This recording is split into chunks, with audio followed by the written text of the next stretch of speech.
Hey guys, I did not have an opportunity to film this weekend. This is my weekly reads. Um, I had a bunch of stuff going on. Jake and I went and saw The Waitress, um, which was our last musical of our like past that Jake had bought for us, and it was so good. All the singers are incredible, but that main singer, she was just really really good, and I had no idea what it was about before we started, but it's like about a girl that's stuck basically in an abusive marriage who becomes pregnant and then has to figure out kind of what to do. So it was a really, really intense, but also had a lot of comedic relief. So it was like a really, really good balance. So that was fantastic. So we went and saw that. I saw Halloween at the Hollywood Theater, and PJ Souls was there and did like a Q&A, which was super cool. She's the girl that plays Linda. I'm not sure if you are a Halloween head or whatever, but in Halloween, there's Jamie Lee Curtis, and then she's got her two friends, and one of them is with her boyfriend, the blonde, and that is PJ Souls. And so she was at the Hollywood Theater, which was super cool. And Jake bought me a new bookcase because I have a problem. I'd had my books like kind of double stacked, and Jake was like, "Oh, you need a new bookcase." And I was like, "Sure." And he's like, "You probably need two." And I was like, "I think just one is fine." But sure enough, I got one like a couple of weeks ago, and then we just bought another one, and I still have books double stacked. So I officially have one, two, three, four, five, six, seven. One, two, three, four, seven. Seven bookcases. That's going to be a pain when we move, but don't have to worry about that for now. Anyway, so enough of like rambling and stuff. I might do like a little, not like a full bookshelf tour, but just kind of like overview of my shelves. I have moved my books so that my red books are on this shelf now. They do stop here. Sorry, the cat just jumped on the table. So red books are from here up, and then this is like my TBR like pile for the season. I'm gonna put down there, but I'm sure by the end of the year or at least early next year that shelf will also be full. So baby. Oh, and also Jake bought me. He's treating me so much lately. Arab of the Future Part 3, which I'm really excited about. I was planning on reading this weekend, but just because I had to build the shelf and then I had to actually, oopsies, separate my books because there's not enough space now in the living room for all the shelves. So I had to like bring books over there, and it was just a very busy day. I had a work meeting yesterday, so I just didn't have time. But I'm going to bring this with me. I'm going out of town today, actually, for work for the whole week. I'm coming back on Saturday, so I'm going to be bringing this some. I'm going to be bringing some other stuff too, but maybe I'll show you highlights of that. Let's talk about what I read last week. Oh my gosh, my cat's driving me crazy. All right, so I did read Like Water for Chocolate by Laura Esquivel. I think, I'm not sure. This is translated by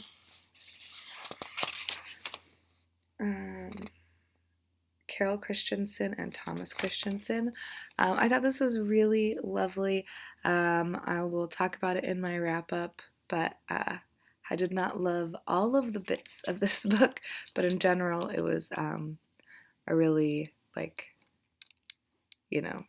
nice story. I did really like it. I just basically hate Pedro. Like, I hate him so much, and I don't understand why she loves him so much. So, but anyways, I'll talk about that in my wrap up. I did finish that.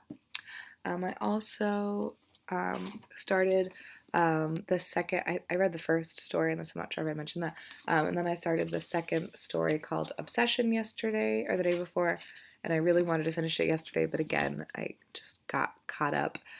So I will be taking this one with me. My goal, like Brie and I are reading this together, so we were trying to read it like with some oomph. But oh my gosh, the cat is losing her mind. I think we're just gonna take this one like super, super slow. I'd like to try to read at least one a day, but currently that has not happened. And let's see, what else have I read? Oh, I did read. I left it up there. I read Les Mis, or not, I didn't read Les Mis. I read about 50 pages of Les Mis. I forgot like how intense, I guess, that writing is. It's not intense. It's pretty easy, but there's a lot of words. And it takes me like at least 2.5 minutes to read one page. So that's kind of more slow going. This cat, she's like leans up against the computer and then starts cleaning herself. It's very exciting. So that one I'm not taking with me just because it's really big and I've got like a huge stack of things I'm kind of in the middle of that I want to try to finish. But yeah, so hopefully by the end of the year. I was trying to read it by the end of November, but I don't know about that at this point. And then I did start, when I finished like Water for Chocolate, The Angel's Game by Carlos Ruiz Zafón. This one is the second book in, I don't know what the name of the series is, but this is, I just don't even know what they do. Surely.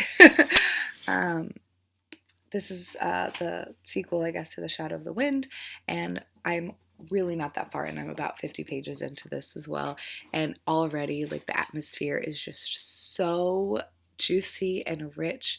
His writing really, like, transports you. I think that's right. I haven't had my coffee yet. Sorry, guys.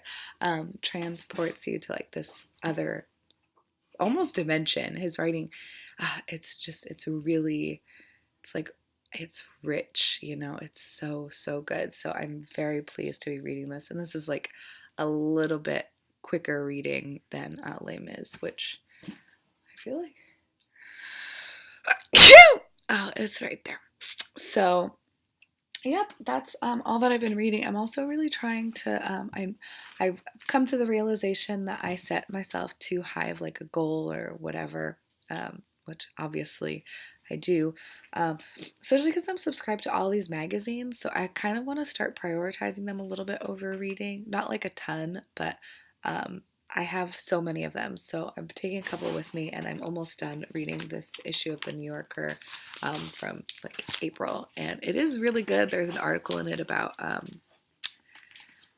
this hedge fund guy named Michael Novogratz, and him basically kind of starting like a hedge fund type thing, but with cryptocurrency. That was really interesting. This is actually the issue of the New Yorker that had the article by Gino Diaz talking about when he was raped as a child, which I thought was super interesting because I heard that whole thing happened where he wrote this story and then like shortly after he was accused of also doing,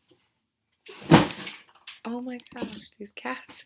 I don't know what he was accused necessarily. I think it was just like of, you know, using his stature as like a well-known male author to like, you know, like I don't think he raped anyone, but I think that he was doing inappropriate. I can't think of the word right now. I'm sorry, guys. You know what I'm trying to say though. And I just like randomly picked this magazine out of a stack, so I thought it was really interesting to read that. Yeah, I don't. Yeah. So I think that's it. I'm reading a short story collection out of it right now that is really good, and yeah, I think that's it. I will talk to you guys this coming weekend. Sorry, I'm like not posting any other videos other than these. Hopefully, I will start doing that soon. I'm not like a fan of pre-filming, and I feel like I've been just kind of overwhelmed, but yeah, I will try to start posting other videos, not this week because I'll be out of town, but next week. All right, hope everyone's having a great day whenever you watch this, and let me know if you've read any of these things and what you think about them. Bye-bye.